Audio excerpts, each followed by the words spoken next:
여러분, 지난 한 주간 무더운 날씨였습니다. 저도 일을 하는데 얼마나 땀이 나고 힘드는지, 아마 인사이드가 좀 시원한 곳에서 일하시는 분들은 조금만 밖에 나오면 또 금방 뜨겁고, 인사이드에는 또 시원하고, 그래서 아마 건강에 신경을 많이 쓰셔야 할 것 같습니다. 우리 주위 분들 한번 멀리 계시는 분들까지 다 이렇게 바라보시면서 한번 둘러보시면서 속으로 이 승리하셔서 오신 분들 다 마음속으로 축복을 한번 해주십시오. 주위를 한번 쭉 둘러보시면서 이분들이 다 승리하시고 주위를 지키느라고 이곳에 오셨습니다. 건강한 모습으로 이곳에 승리하시고 오셔서 하나님 앞에 올려드리고 있습니다. 마음속으로 다 축복하시고 정말 하나님께서 받으시는 그런 모든 분들이 되시기를 바랍니다. 우리 3000년 전에 있었던 이 다윗 이야기는 우리에게 참 재미있고도 깊이 있는 영적 도전을 줍니다. 다윗은 하나님 마음에 합한 왕으로 인정을 받기에 우리도, 저도 그렇고 여러분 모두도 하나님 마음에 합한 자, 하나님이 인정하시는 자가 되었으면 좋겠다라고 늘 생각하실 것입니다. 근데 저도 번번이 생각만 그렇게 하고 실제로는 다윗의 믿음이라든지 사상이나 생활하는 방식을 따라가질 못합니다. 그래서 어떤 때는 다윗이 너무 위대하고 너무 믿음이 좋아서 따라갈 수 없고 쫓아갈 수가 없는가 보다 낙심해 버릴 때가 있습니다. 근데 정말 다윗이 처음부터 그렇게 위대하고 거룩한 생활만을 했을까요? 정답은 아닙니다. 다윗은 죄도 많이 짓고요, 실수도 많이 하고 잘못된 판단을 할 때도 많이 있었습니다. 네, 사람이 실수할 때도 있죠. 죄를 지을 수도 있습니다. 그런데 실수하고 죄를 짓고 나서 그 잘못에 대처하는 방법이 어떠냐가 중요하다는 것입니다. 죄를 지을 수 있죠. 실수할 수 있죠. 근데 그것을 바로 깨닫고 하나님 앞에 자복하고 엎드리느냐 그렇지 않느냐가 중요하다는 것입니다.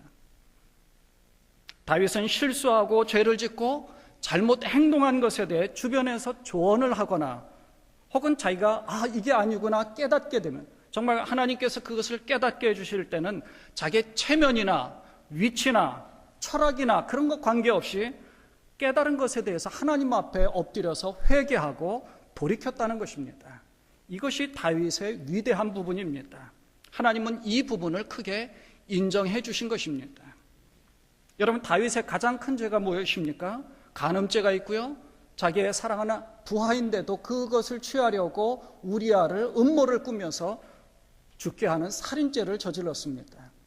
사무엘하 11장 27절을 한번 보면은요, 이렇게 기록되어져 있습니다. 그 장례를 마침에 다윗이 사람을 보내 그를 왕궁으로 데려오니 그의 아내가 되어서 그에게 아들을 낳으니라. 다윗이 행한 그 일이 여호와 보시기에 악하였더라라고 되어 있습니다. 여호와 보시기에 악하였더라. 나단 선지자가 이것에 대해서 지적을 하잖아요. 다윗은 이것을 바로 지적받자마자 이것이 잘못되었구나 하고 엎드려서 회개합니다. 13절에 보니까 다윗이 나단에게 이르되 내가 여호와께 죄를 범하였노라 하고 자복해서 회개하죠. 다윗이 그 아이를 위하여 하나님 앞에 간구하되 다윗이 금식하고 안에 들어가서 밤새도록 땅에 엎드렸으니 라고 기록되어져 있다는 것은 그만큼 하나님 앞에 자기 자신을 내려놓고 회개했다는 것입니다. 물론 하나님은 그 책망으로 그 아이를 데려가시고 죄의 대가를 치르게 하셨죠. 다윗이 또 다른 죄를 보면은요, 하나님을 의지하지 아니하고 사람의 그 유혹을 따라서 사단의 유혹을 받게 됩니다. 그래서 인구조사를 합니다. 역대상 21장 1절에 보니까 이렇게 기록되어져 있어요. 사탄이 일어나 이스라엘을 대적하고 다윗을 충동하여 이스라엘을 괴수하게 하니라. 그러니까 이 백성들이 어느 정도 전쟁을 하려면은 백성을 잘 숫자 파악을 해야 되잖아요. 근데 하나님을 의지한 것이 아니라 인간을 의지하고자 하는 다윗의 마음을 사단이 주었다는 겁니다. 역대상 21장 7절 8절에 하나님이 이 일을 악하게 여기사 이스라엘을 치심해 다윗이 하나님 앞에 아뢰되 내가 이 일을 행함으로 큰 죄를 범하였나이다. 이제 간구하옵나니 종의 죄를 용서하여 주옵소서. 내가 심히 미련하게 행하였나이다. 절대 권력을 가진 다윗입니다. 왕권의 모든 것을 장악하고 있었던 다윗입니다. 근데 하나님 앞에 엎드려서 이게 아니구나라고 깨닫고 자복했다는 것이죠. 필요하기도 합니다.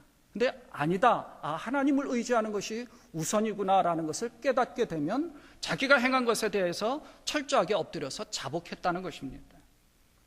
사울에게 쫓겨다닐 때에 노베 가서 제사장 아히멜렉에게 먹을 것을 요구합니다. 그런데 아히멜렉이 여호와께 드리는 진설병이라는 거룩한 떡밖에는 없습니다. 그랬더니 그거라도 먹겠다 하고 하나님 성전 앞에 드려진 진설병을 자기가 취합니다. 또 쫓겨다니는 처지인이 창이나 칼을 달라라고 이야기합니다. 근데 창이나 칼이 없어요. 그랬더니 그 옛날 골리앗이 차던 큰 창 하나, 그 칼이 하나 있는데 그 칼이라도 줄까요? 그랬더니 그거라도 달라고 그러는 거예요. 그러니까 그때 당시엔 칼이 없었고 오직 여호와만을 의지하는 그런 마음을 가지고 다녔습니다. 아니, 골리앗과 싸울 때는 다윗의 믿음이 어땠어요? 사울이 창이나 칼을 주려고 하니까 그거 필요 없습니다. 오직 하나님을 믿는 믿음 가지고 가겠습니다 하고 물맷돌 5개를 가지고 골리앗과 싸우지 않습니까? 근데 지금은 믿음이 확 떨어져 있는 거예요. 가드왕 아기스에게 도망했는데 아기스 왕이 알아보니까 오히려 침을 질질 흘리면서 미친 척해서 살아납니다. 그러니까 바로 이런 상황 가운데서 바로 전 22장의 아히멜렉 제사장이 다윗을 도와준 것에 대해서 사울이 그 일대의 지역의 모든 사람을 다 죽여버립니다.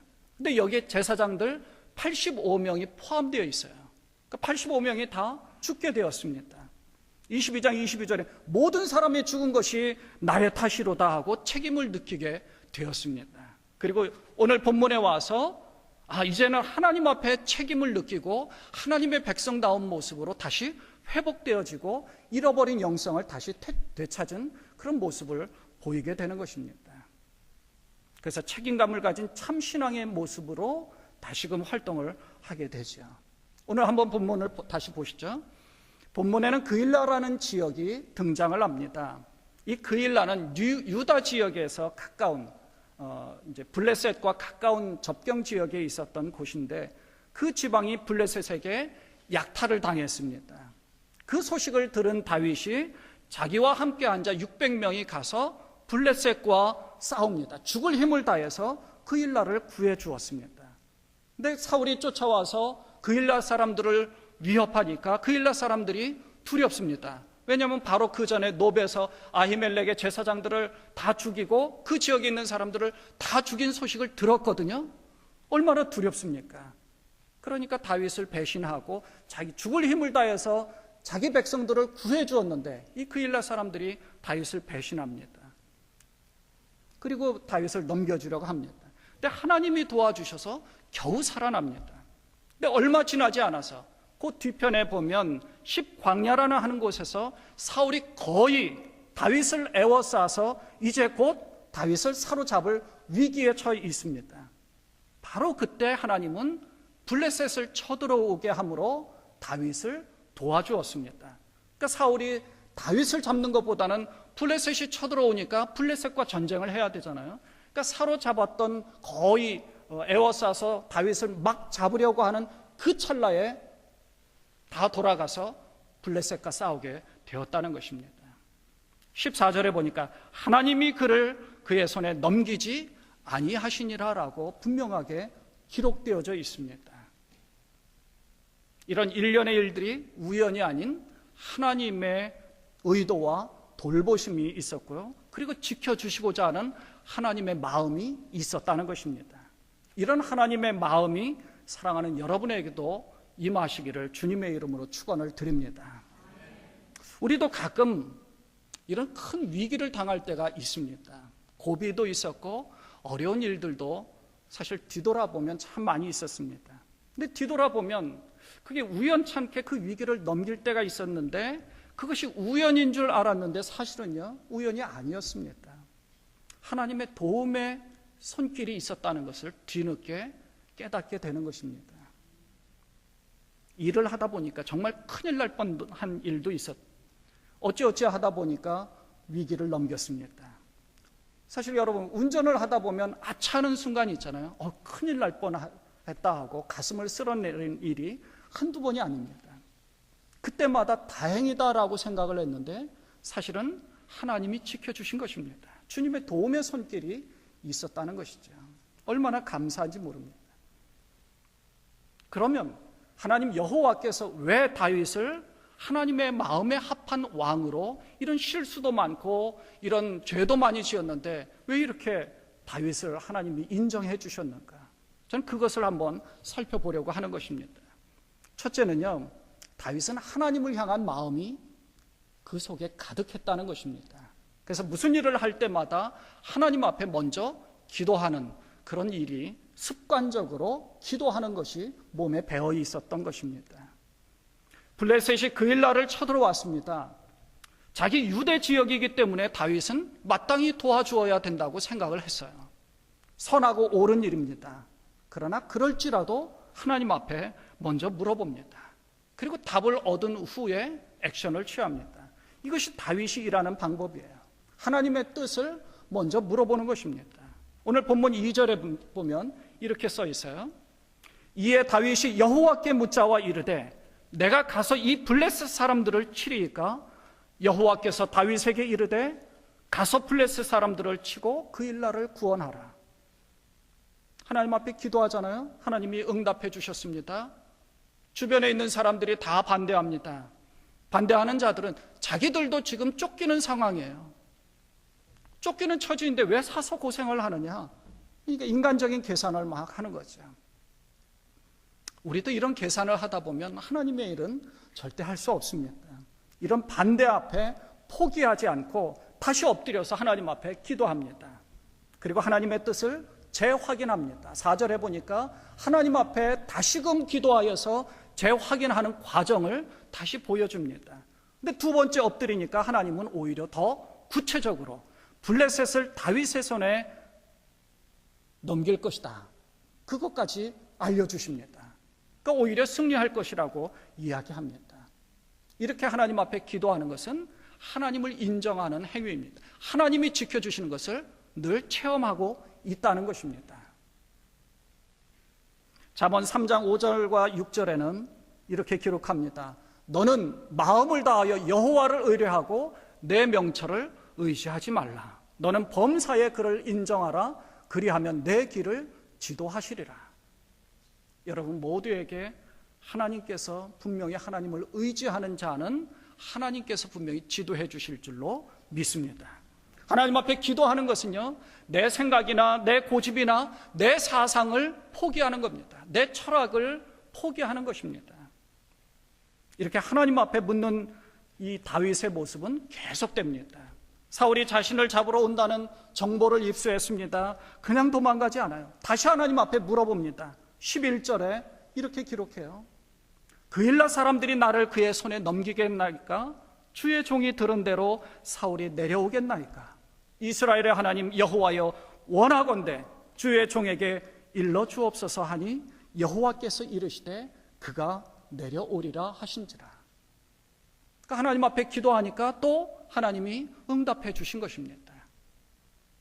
당연히 피해야 합니다. 당연히 사울이 쫓아온다 그러니까 피해야 되죠. 근데 피하는 것보다도 먼저 하는 일이 하나님 앞에 묻고 하나님의 응답을 먼저 기다리는 것입니다. 그러니까 행동하기 전에 먼저 기도했다는 것이죠. 그러니까 모든 것을 말하기 전에, 행동하기 전에 먼저 해야 할 것이 기도입니다. 그러니까 다윗이 평소에 이런 모습을 많이 보이잖아요. 자기가 양무리를 치는 일터에서 양들을 먹입니다. 양들을 씻깁니다. 양털을 깎고 맹수들 틈에서 그 양들을 지키느라고 지키는 그 아주 바쁜 와중에도 하나님을 묵상하는 시간들을 가졌다는 것입니다. 낮에는 광야 가운데서, 밤에는 밤하늘 가운데서 끊임없이 양들을 지키는 아주 바쁜 일들이 계속됐을 것입니다. 그 가운데서도 하나님을 바라보았다는 것입니다. 그냥 한가한 가운데서 하나님을 바라보고 한가한 가운데서 묵상한 것이 아닙니다. 여러분 얼마나 바쁘십니까? 얼마나 일이 많습니까? 새벽부터 밤늦게까지 일이 많잖아요. 끊임없이 할 일도 많고요. 끊임없이 계속 일들이 얼마나 그렇게 많이 있는지 모릅니다. 그러나 그 바쁜 와중에도 하나님을 바라보는 습관이 있어야 된다는 것입니다. 하나님을 바라보는 마음이 있어야 된다는 것입니다. 다윗이 시편 1편 1절 2절에서 이렇게 고백하잖아요. 복 있는 사람은 악인들의 꾀를 따르지 아니하며 죄인들의 길에 서지 아니하며 오만한 자들의 자리에 앉지 아니하고 오직 여호와의 율법을 주야로 묵상하는 자다. 정말 주야로 묵상하는도다 이렇게 기록하잖아요. 여호와의 율법을 주야로 묵상하는 자. 악인들의 꾀, 죄인의 길, 오만한 자리에 앉지 않으려고, 그런 것을 피하려고 취한 방법이 율법의 말씀을 주야로 묵상한 것입니다. 그냥 그러면 되겠지, 단순하게 그렇게 생각해서 절대 피할 수 없습니다. 다윗이 편안한 삶이었습니까? 아니잖아요. 그러니까 사망의 음침한 골짜기의 상황이 있었다는 것입니다. 그러니까 오늘날로 말하면 사업의 위기도 있었고요. 일하던 곳에서 그만두는, 갑자기 잘리는 상황도 있었습니다. 너무 많은 빚을 지게 되는 상황도 있었을 것이고요. 헤어지는 아픔도 있었을 것이고, 자녀 문제 때문에 아주 그냥 골머리를 썩는 일들도 많이 있었을 것입니다. 말할 수 없는 아픔과 슬픔과 고통의 상황이 있었을 것입니다. 다윗은 그것을 이렇게 표현하는 거예요. 23편 4절에는 내가 사망의 음침한 골짜기로 다닐지라도 해를 두려워하지 않을 것은 주께서 나와 함께 하심이라. 주의 지팡이와 막대기가 나를 안위하시나이다. 그러니까 사망의 골짜기로 다니는 그 일들이 비일비재했다는 것입니다. 그러니까 편안한 가운데서 말씀 묵상한 것이 아니라는 거예요. 여러분, 바쁜 일터 가운데서도 주야로 말씀을 묵상하는 것은 바로 사망의 음침한 골짜기 가운데 있다 할지라도 주님을 묵상하고 바라보고 기도해야 된다는 것입니다. 그럴 때에 내 평생의 선하심과 인자하심이 반드시 나를 따르리니 내가 여호와의 집에 영원히 거하리로다. 여러분도 이런 고백으로, 또 어떤 상황 가운데서도 이런 믿음의 고백을 통해서 주님이 지켜주시는 그런 축복을 경험하시는 여러분 되시기를 바랍니다. 두 번째는요, 다윗은 하나님 말씀에 순종하는 사람이었다는 것입니다. 당시는 이제 고대 이스라엘이 사사 시대에서 이제 왕정 시대로 이렇게 넘어오는 과도기였습니다. 그러니까 청동기 시대에서 철기 시대로 이렇게 넘어오는 과정이라 아주 이제 혼란기이기도 했습니다. 그러니까 사사 시대 막바지에 삼손이 죽었습니다. 그리고 마지막 사사이면서도 이스라엘의 선지자인 사무엘이 이제 등장을 합니다. 그런데 다른 나라를 보니까 왕들이 있어서 그 왕의 지도력으로 그 모든 군사를 막 이끌어 가는데 이스라엘은 왕이 없는 거예요. 그래서 사무엘에게 우리도 이제 왕의 체계를 갖자라고 요구를 합니다. 그러니까 하나님이 왕이 되시고 하나님 여호와를 믿는 신앙 가운데 있어야 되는데 왕을 요구한 거예요. 그러니까 굉장히 혼란스러운 과정 가운데 있었던 것이죠. 그래서 하나님 앞에 기도하고 이스라엘의 첫 번째 왕으로 사울을 선택합니다. 성경은요, 사울과 다윗을 많이 우리에게 비교해서 영적 경각심을 우리에게 줍니다. 사울을 선택한 기준은 우리가 아는 바와 같이 순수함과 겸손함 때문이었습니다. 그러니까 사무엘상 9장 21절에 보니까 사울이 대답하여 이르되 나는 이스라엘 지파의 가장 작은 지파 베냐민 사람이 아니니까. 그러니까 자기는 굉장히 작은 지파인데 왜 나를 왕으로 선택했느냐 하면서 오히려 겸손함의 모습을 보입니다. 그리고 선지자 사무엘의 말에 순종하며 하나님 말씀에 순종했죠. 그런데 만 2년, 왕이 된 지 만 2년째 되던 해에 하나님께서 사울을 왕으로 선택한 것을 후회하셨습니다. 후회하신 이유는 한 가지, 하나님의 명령을 따르지 않았기 때문입니다. 사무엘상 15장 11절에 보니까 내가 사울을 왕으로 세운 것을 후회하노니 그가 돌이켜서 나를 따르지 아니하며 내 명령을 행하지 아니하였음이니라. 하나님이 후회하신 거예요. 여러분의 삶 가운데 하나님이 후회하실 일이 있으면 어떻게 하겠습니까? 큰일 나는 거죠. 근데 그 전에도 이런 일이 잠시 있었습니다. 사무엘이 이제 7일 동안 다른 곳에 이제 잠깐 갔다가 7일 만에 돌아와서 번제를 드리고 이스라엘 백성들을 통치하려고 했거든요. 그리고 하나님의 도우심을 구하려고 합니다. 근데 바로 그때 블레셋이 쳐들어왔어요. 사울이 어떻게 합니까? 급한 마음에 이 선지자의 말을 무시합니다. 하나님의 말씀을 무시한 거예요. 그리고 제사를 자기가 직접 올려서 하나님 앞에 도움을 요청합니다. 그러니까 도움을 요청한 것이 문제가 아니라 하나님의 명령에 불순종했다는 것입니다. 사무엘상 13장 13절에 보니까 사무엘이 사울에게 이르되 왕이 망령되이 행하였도다. 왕의 하나님 여호와께서 왕에게 내리신 명령을 지키지 아니하였도다. 그리하였다면 여호와께서 이스라엘 위에 왕의 나라를 영원히 세우셨거늘 지금은 왕의 나라가 길지 못할 것이라. 여호와께서 왕에게 명령하신 바를 왕이 지키지 아니하였습니다. 하나님께서 말씀하신 것을 지키지 않았기 때문에 하나님께서는 이 사울을 버리신 겁니다. 그러니까 사울은 하나님의 명령을 듣는 것보다는 자기 생각이 더 앞선 거예요. 이런 일들이 있었는데 다시 그 뒤에 가서 무슨 일이 있었느냐면 하나님의 명령보다 자기 생각대로 뭔가를 해요. 자기가 뭔가 옳은 일이다, 혹은 자기가 해야 된다, 혹은 하나님 앞에 자기가 기도한다, 이렇게 생각하고 자기 마음대로 하는 것입니다.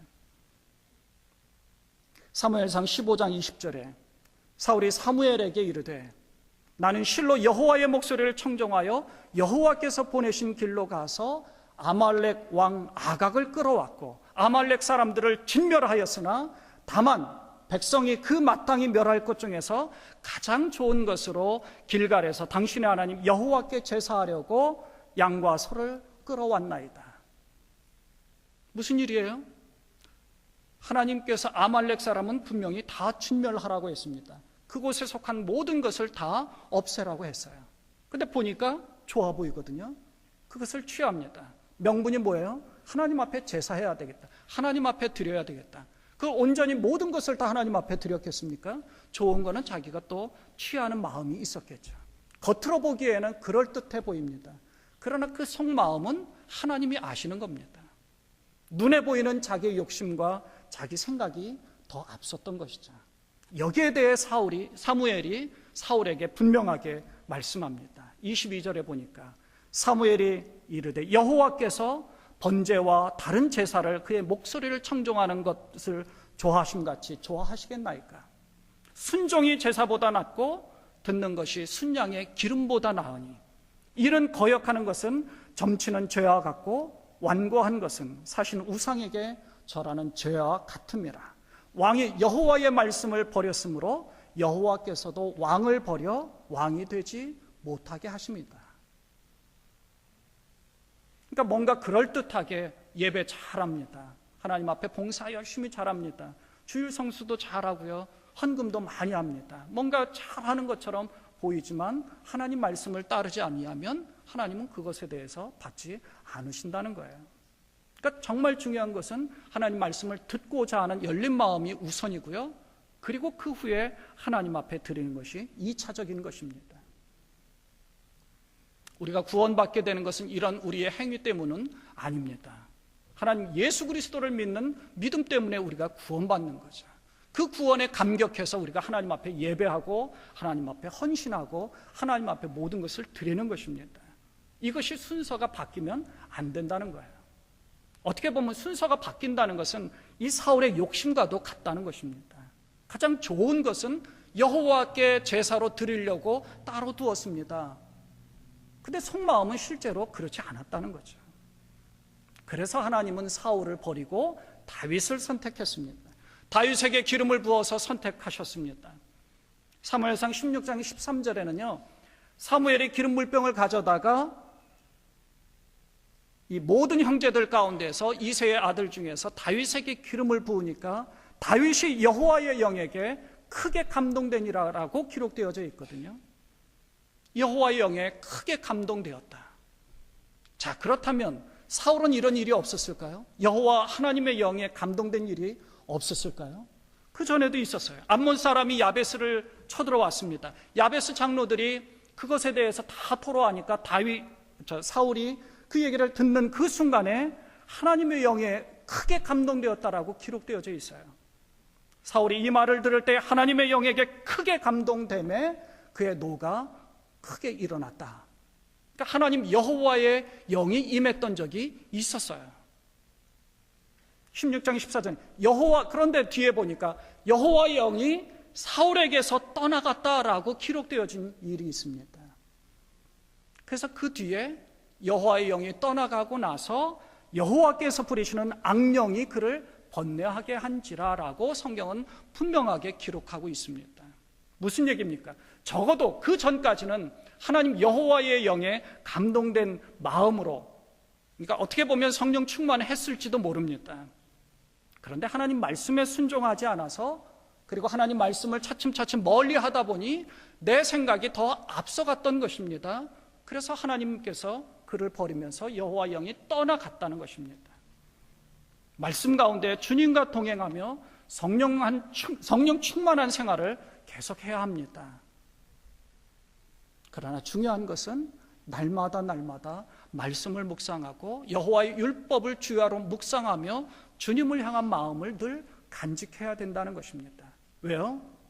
세상 권세는 마귀가 쥐고 있기 때문에 그렇습니다. 우리도 아차하는 순간에 사단이 우리 속에 들어와서 뭔가 다른 욕심을 우리 속에 줄지도 모르는 것입니다. 다른 마음을 주는 거예요. 하나님보다는 인간적인 생각을 더 앞서 나가게 사단은 우리 호시탐탐 우리를 노리고 있다는 것입니다. 그러면 우리는 하나님 앞에 버림받아서 뒤늦게 하나님의 일을 하려고 해도 할 수가 없는 것입니다. 이스라엘에 갔더니 느보산이라는 곳에 이제 그 놋뱀이라는 것이 쫙 이렇게 걸려져 있고 세워져 있습니다. 저 사진에 보는 것처럼. 저거는 이제 최근 얼마 전에 이제 만들어 놓은 것입니다. 물론 이제 몇십 년 전에 만든 것이죠. 우리가 잘 아는 히스기야가 이제 광야 시대 때 모세가 만든 놋뱀을 완전히 부셔버리는 계획이 있었습니다. 이 놋뱀을 왜 만들었어요? 이스라엘이 하나님 말씀에 불순종하니까 하나님께서 그 불뱀을 보내서 다 물려 죽게 했습니다. 그래서 하나님 앞에 기도하고 하나님 앞에 엎드려서 살려달라고 간구합니다. 하나님은 어떻게 해요? 놋뱀을 만들어서 장대 위에 높이 매달아서 이렇게 모든 사람들이 쳐다보게 해라. 그러면 살리다. 단 한 가지입니다. 쳐다보면 살 것이다. 하나님 말씀에 순종하면 산다 하는 것입니다. 십자가를 바라보면 삽니다. 근데 안 쳐다보면 살 수가 없는 거예요. 놋뱀을 쳐다본 사람은 다 살았습니다. 그런데 그 놋뱀을 누군가가 잘 보관하고 있었습니다. 몇 년 동안인지 아십니까? 적어도 700년, 800년 동안 이 놋뱀을 보관하고 있었던 거예요. 계속해서 그 앞에 엎드려서 절했던 것입니다. 그 히스기야가 이런 잘못된 우상에 절하지 말고 살아계신 하나님을 의지하고 살아계신 하나님만을 바라보자. 열왕기하 18장 3절 이하에 보면 그래서 이렇게 말씀합니다.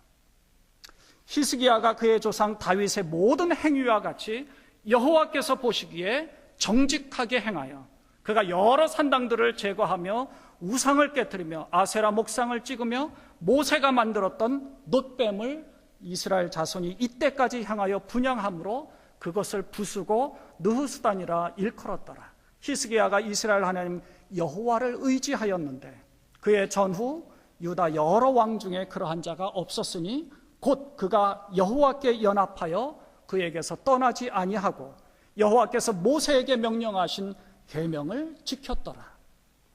그랬더니 여호와께서 그와 함께 계심에 그가 어디로 가든지 형통하였더라.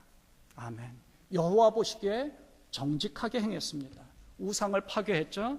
하나님 여호와를 의지하였습니다. 그랬더니 어떻게 돼요? 하나님 여호와께서 형통하게 하셨습니다.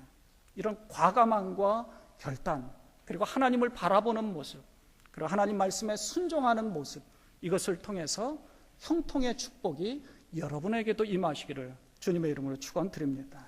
마지막 세 번째는요, 다윗은 하나님의 백성으로서 해야 할 일을 할 줄 아는 사람이었습니다. 사울을 피해 도망다니는 다윗은 쫓기는 상황이었습니다. 정말 힘든 고난의 삶 가운데서도 하나님을 믿는 자는 이렇게 해야 된다라고 하나님의 백성으로서의 자세를 보여주었습니다. 그의 위대함의 그 모습을 보여준 사건이 오늘 본문의 말씀입니다. 흔히들 내 코가 석자인데 내가 무슨 일을 할 수 있겠냐라고 이야기하잖아요. 내가 죽을 지경인데 언제 남을 생각하겠습니까?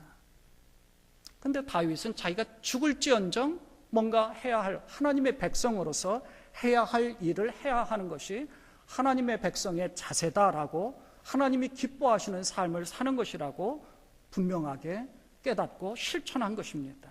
행동하는 양심이 있었다는 것이죠. 다윗이 도와주었던 그일라 사람들은 아까 말씀드린 대로 사울이 무서워서 다윗을 배신했습니다. 그렇지만 하나님은 배신하지 않고 그 다윗을 끝까지 지켜주셨습니다. 우리가 무엇을 깨우칩니까? 사람을 의지할 것이 아니라는 거죠. 사람은요, 배신합니다. 내가 어려울 때 도와줬으니 저 사람이 내가 어려울 때 도와주겠지, 이렇게 생각을 합니다. 그러나 절대 그렇지 않습니다. 그냥 내가 잘해주면 되는 거예요. 보상은 하나님께서 우리에게 직접 해주신다는 것입니다. 그것 때문에 사람을 기대하고 사람 의지하지 말라는 것입니다. 우리는 하나님을 기대하고 하나님을 의지하고 하나님의 백성답게 행하면 되는 것입니다. 그래도 이렇게 배신을 당해도 우리는 계속 우리의 할 일을 하는 것입니다. 여기에 실망할 필요가 없습니다. 정말 어려운 중에도 누군가를 위로하고 도울 수 있는 그런 사람, 그런 삶, 그런 모습을 가지라고 우리에게 가르쳐주는 것입니다. 내가 어려운데 어떻게 옆에 사람을 도울 수 있겠습니까?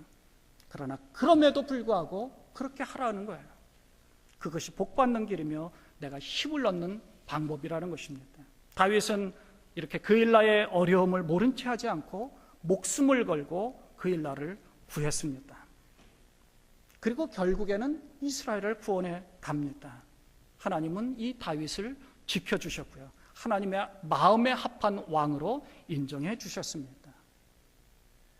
여러분, 뉴욕 성결교회가 우리 장 목사님과 사모님이 얼마나 헌신적으로, 또 우리 온 성도들, 장로님들을 위시해서 우리 온 성도들이 한 마음으로 헌신해 오셨어요. 지금까지 정말 죽을 고비를 다 넘기고 정말 사업이 망해서 힘든 상황들이 아마 많이 있으셨을 텐데 그래도 아주 헌신적으로 지금까지 해오셨기 때문에 하나님이 여기까지 지켜주신 줄로 분명히 믿습니다. 이 뉴욕 성결교회가 정말 앞으로도 정말 해야 할 일들을 잘 해나갈 때 정말 놀라운 일들을 경험하게 될 것입니다. 여러분, 그일라를 향한 다윗의 마음을 보았습니다. 지역을 위해서 헌신적으로 다윗이 봉사한 겁니다.